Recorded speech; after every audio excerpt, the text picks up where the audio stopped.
Yan guys, meron naman tayo gagawin dito na Kawasaki Barako. So yan, so may dinala sa atin na Kawasaki Barako mga kabuknoy na gamit na ang barangay. So ang nangyari mga kabuknoy, hindi raw masipaan tong kanyang Barako na dinala sa atin. So alamin natin mga kabuknoy, ano ba yung problema nitong Kawasaki. So patry pasipahan mo natin. Paano nga dong? Pasipahan mo natin mga kabuknoy itong Barako.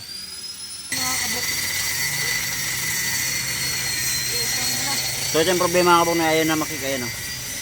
Yan, sobrang tigas talaga. So alamin natin mga kabuknoy yung anong problema ba ng itong Barako ni Laser. So tanggalin muna natin yung upuan tangke para ma-check natin. So check na natin yung oil. Check mo yun lang yun. Oh. Lokan price. Yan guys, alamin natin yung yung problema ng Barako. So yan, tatanggal na yun sa may lagayan ng langis. So check natin kung may oil pa itong Barako. Bago natin yung kalsin para ma-check natin yung problema. Bagal pa ng ko, partner ko. Agoy. Meron pa naman. Agoy.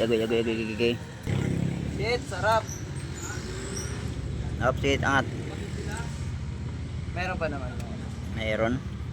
So check na lang natin mga kabuknoy yung kanya yung sa may timing gear niya.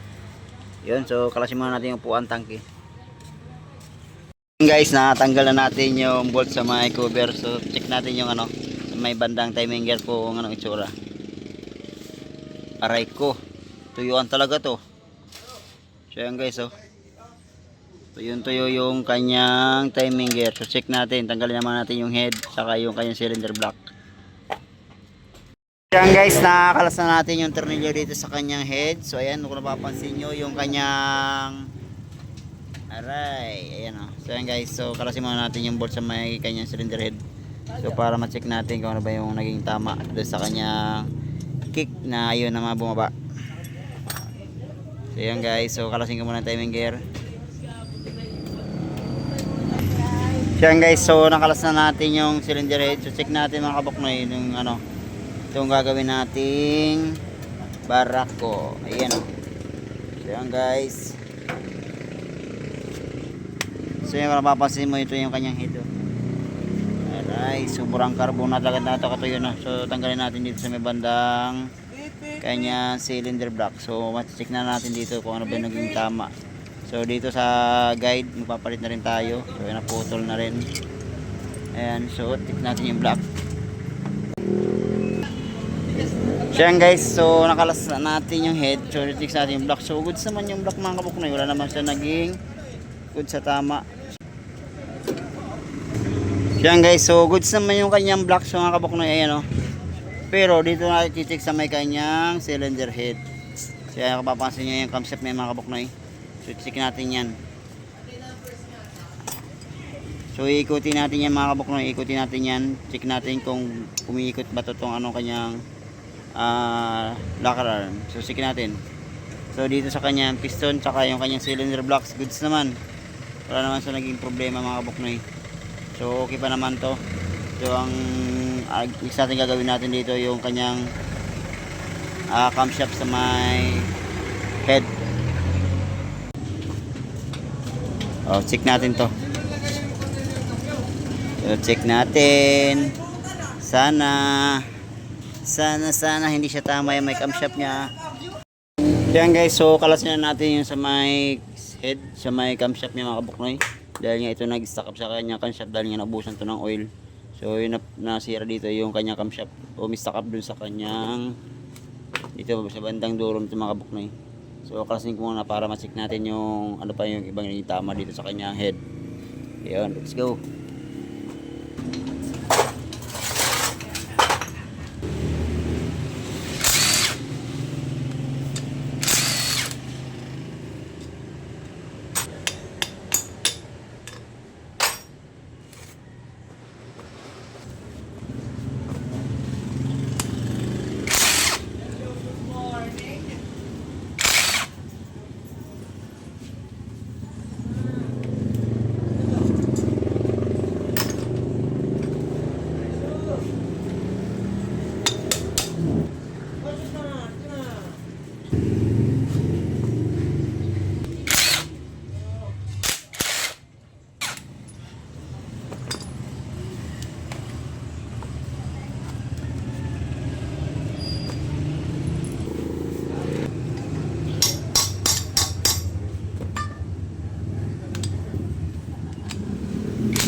So yan guys, ito na yun, nag-stack up yung kanyang camshaft pa yun. So yan, kung papansin ito yung mga kabok na yung bandang loob. So naging tutong na siya. So tanggalin ko muna itong camshaft kung sana hindi maputol.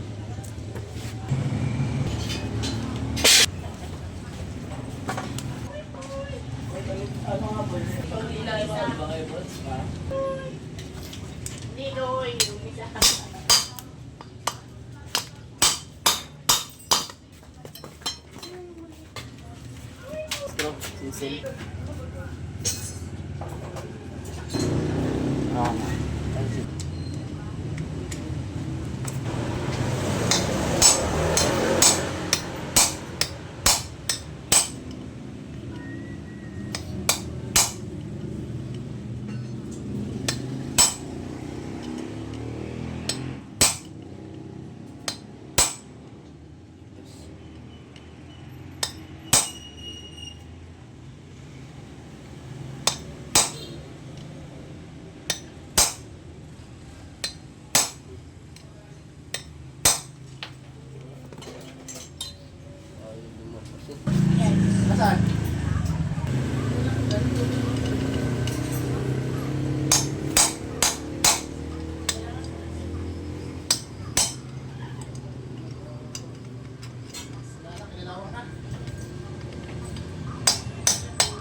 Yan guys, so minildingan na natin yung camshaft kasi hindi nga matanggal, hindi rin mahugot diri kahit anong singsil ko di matanggal.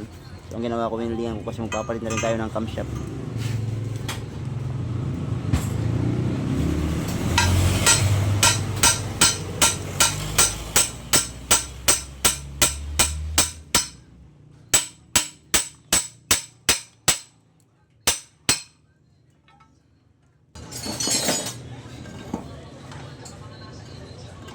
So yan guys, ito na yung kanyang camshaft. So mga kabok na yun, oh. Kumapit na dun sa kanyang cylinder head. So ito na yung kanyang cylinder head. So sira na rin yung bandang loob.